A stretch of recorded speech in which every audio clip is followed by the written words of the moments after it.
In the grim darkness of the future, there is one treatise, one book, one tome of wisdom that is amongst the most important, influential, consumed and quoted in all the history of humanity.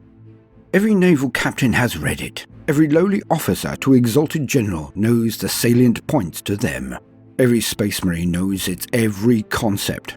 Every ultramarine, or their descendants, knows the content of this book word for word, cover to cover.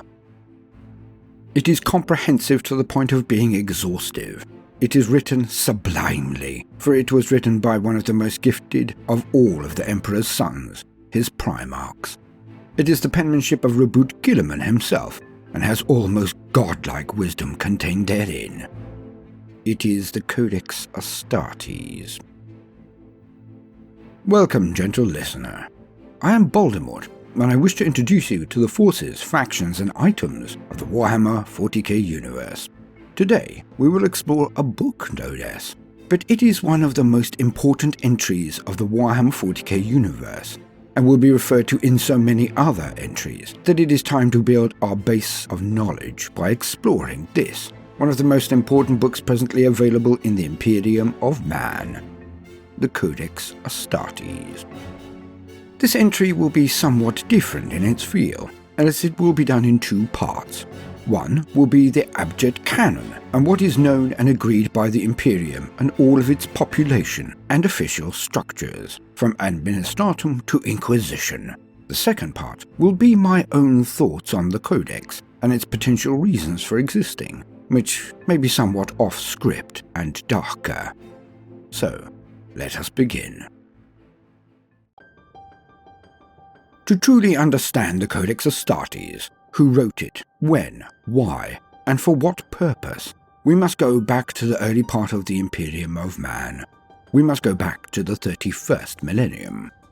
The Imperium was on its knees. The dream of the enlightened web of colonies across the stars, the Elysian fields that was to be the Imperium of mankind, was gone. The Horus Heresy had occurred and had near broken the human race on so many levels. The Adeptus Astartes, the Space Marines, those shining knights of human heroism, the paragons of what it was to be a proud human soldier, had been shattered. Half of the legions of the Imperium had turned traitor, and only barely been defeated after nearly decades of war. A war that strained humanity to the breaking point. When the traitors retreated from the assault of the Imperial Palace on Terra, Earth, they were subsequently chased across the galaxy by near all of the remaining Loyalist primarchs and their legions.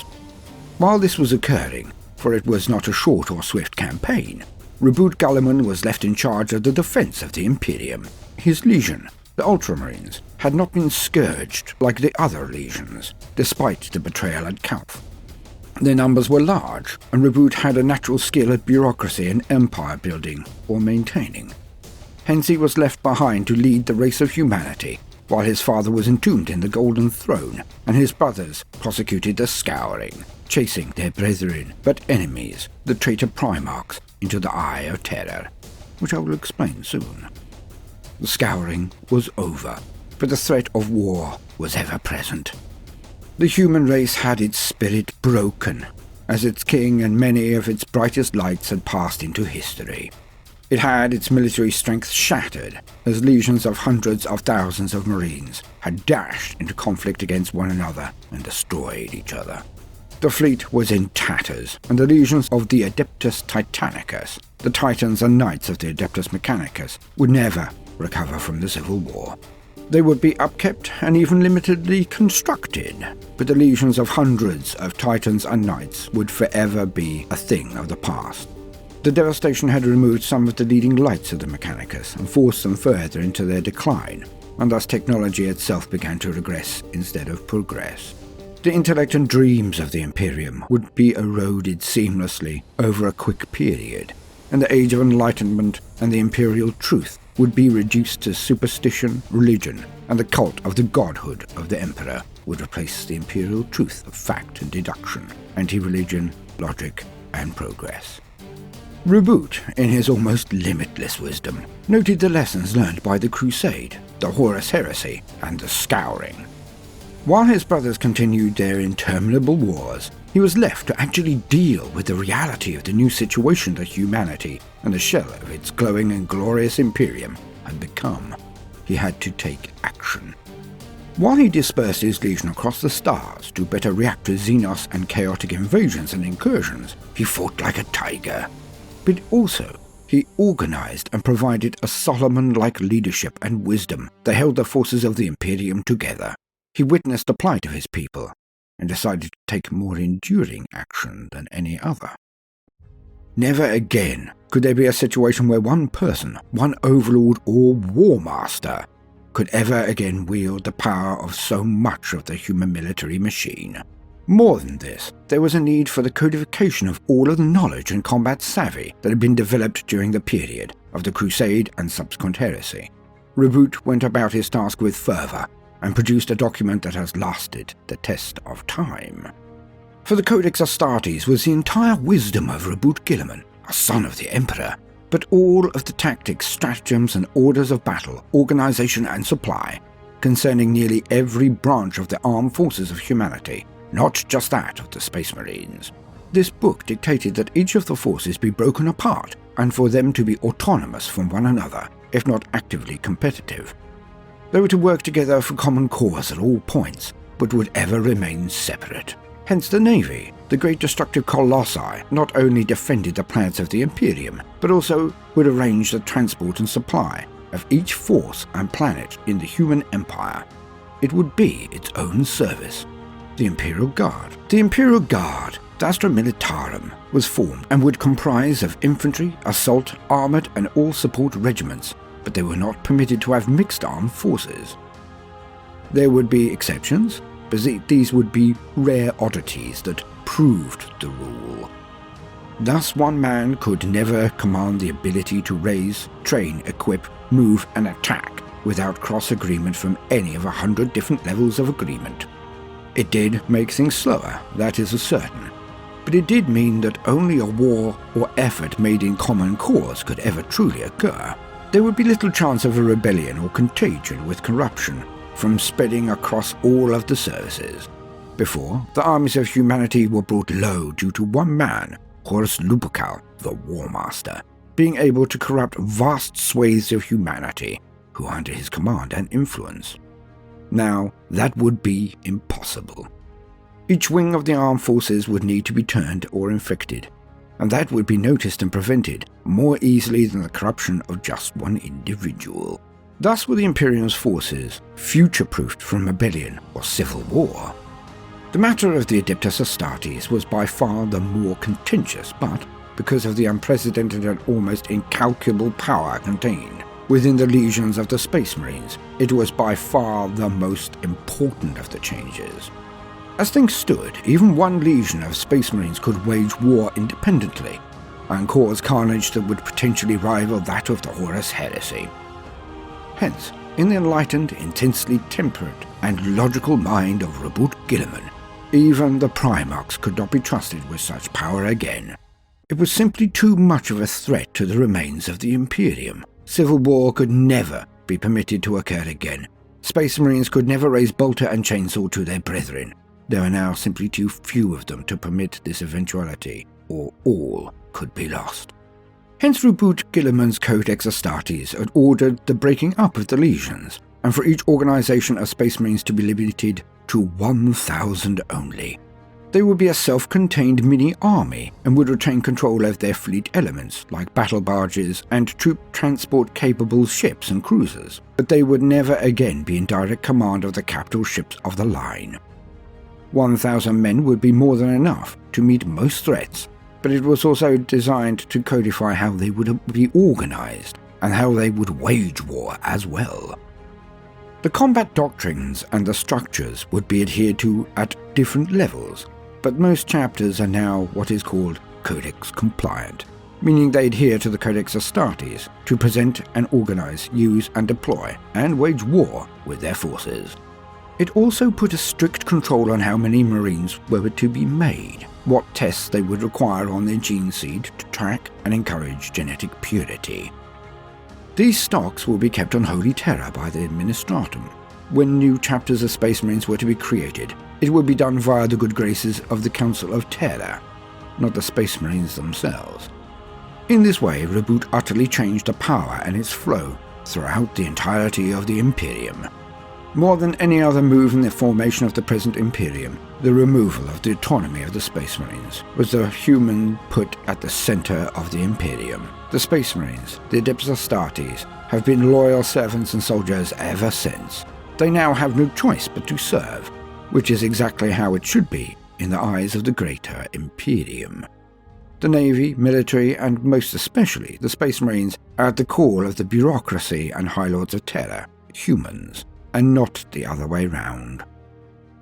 Reboot, as one of the most in accord with the vision of the Imperium of Man that his father had tried to create, knew that his father wished humanity to rule humanity, not the Astartes or even the Primarchs, his sons. It would be as his father intended. There was some initial resistance to the prospect of the disbanding of the legions from some of the more dogmatic of the remaining loyalist Primarchs, but all eventually saw its merits, and did indeed comply. The exact contents of the breakdown of the formations and order of battle for the Marines that is contained within the Codex I will go into at another time, as this is only an introduction and explanation of what it is, and what its impact has been.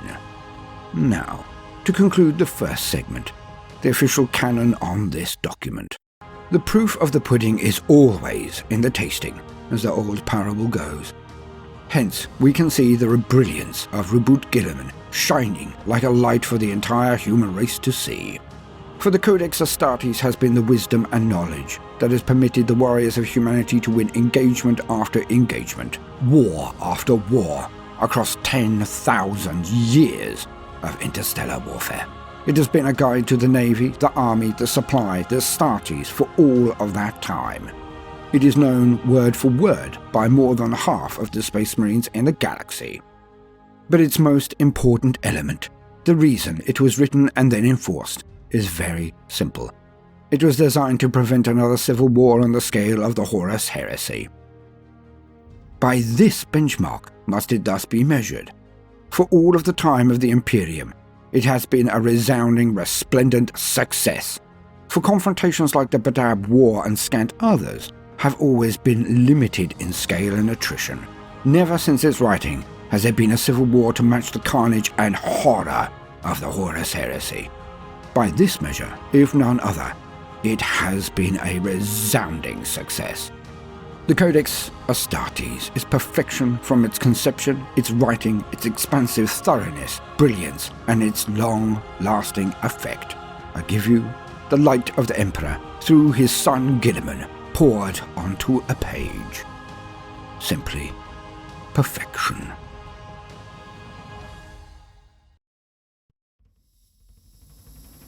But here is where we go off script.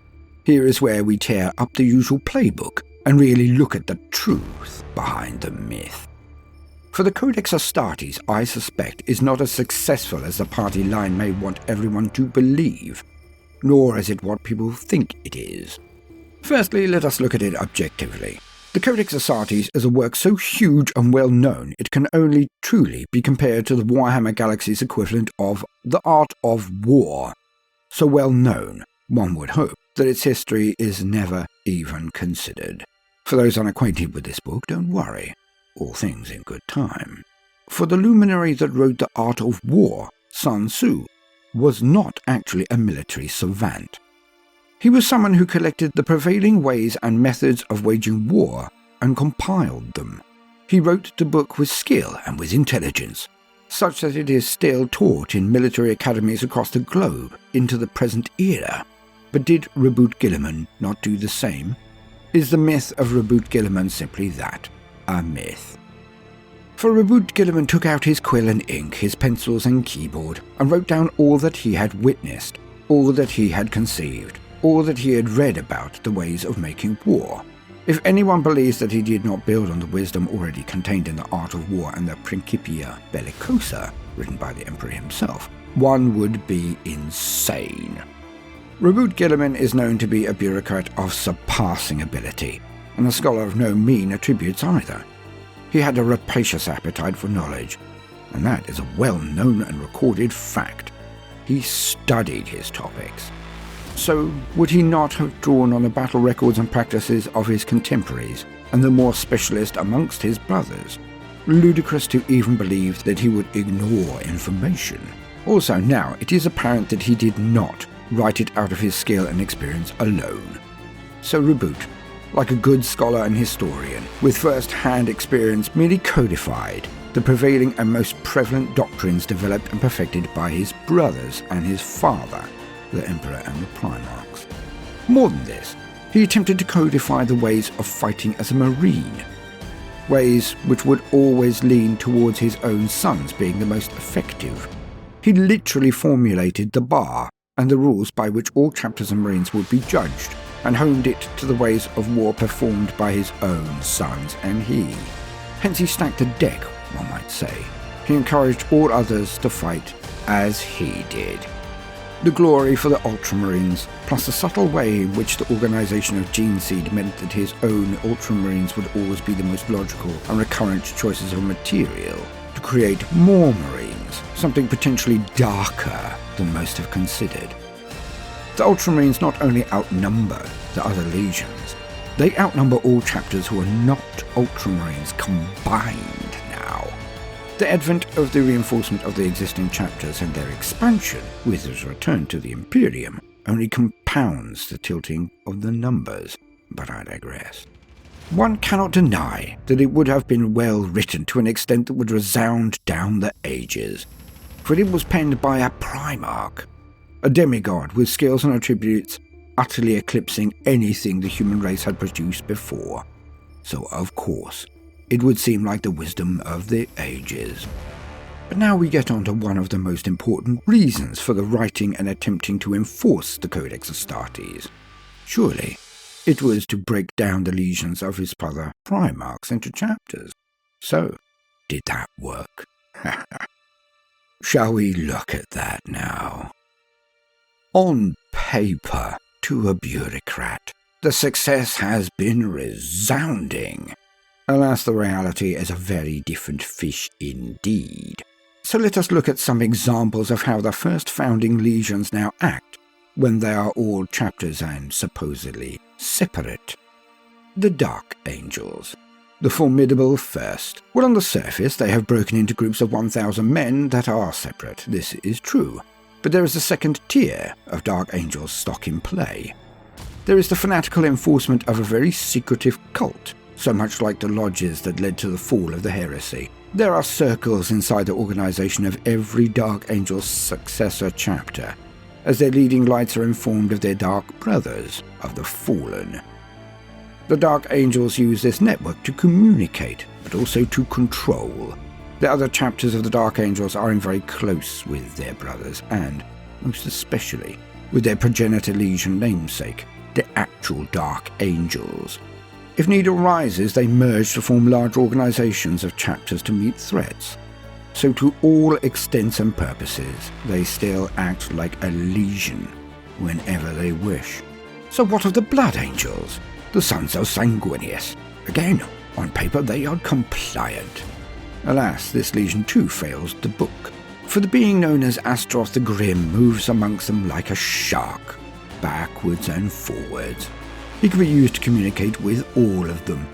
Secondly, the secrecy that binds them, the knowledge of the Red Thirst and Black Rage, has kept them so close that when the chapter master of the Blood Angels, Dante, called out to his brethren, they answered and practically the entire legion arrived on Baal, with a high council that passes judgment as well.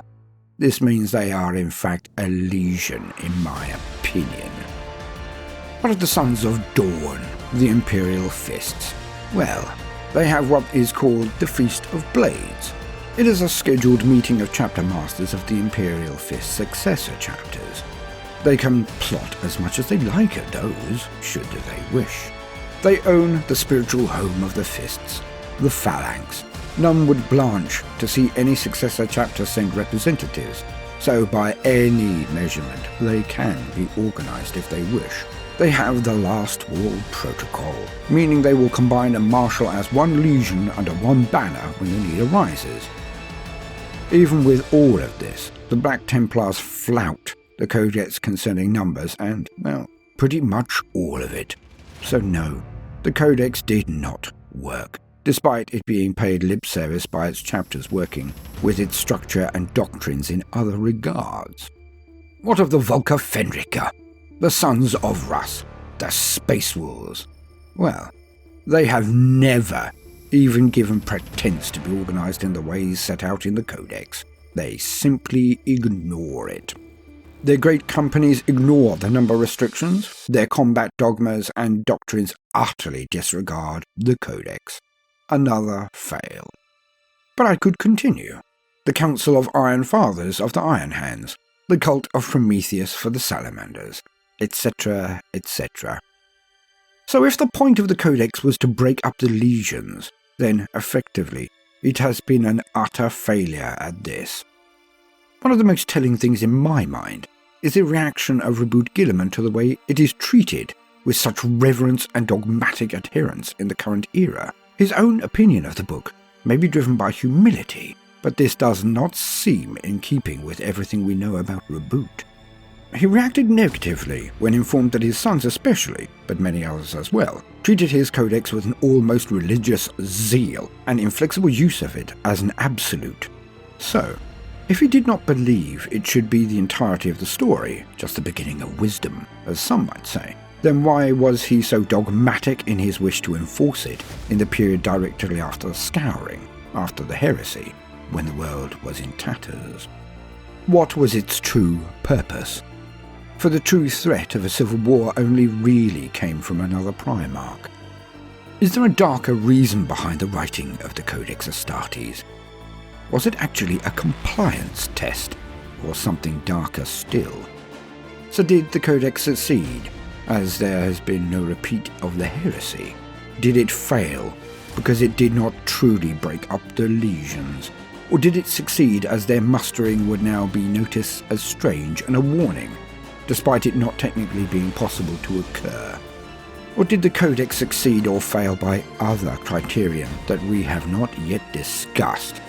The criteria for its success or failure were not as is stated.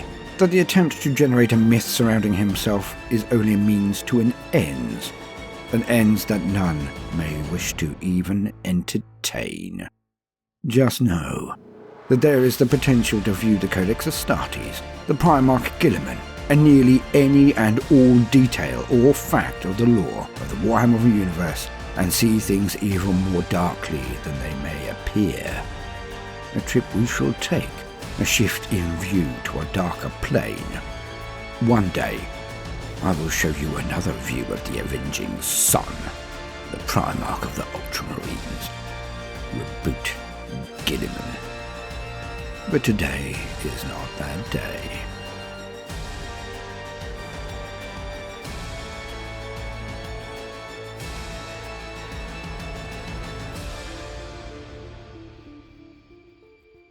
I have been Baldermort, your faithful servant. If you have enjoyed my introduction to the Codex Astartes, then please do consider liking and subscribing. If you are a regular gentle listener and see worth in what we are doing, then please do consider supporting us on Patreon. Now, no matter what you do today, do try to make time for some fun. Toodaloo.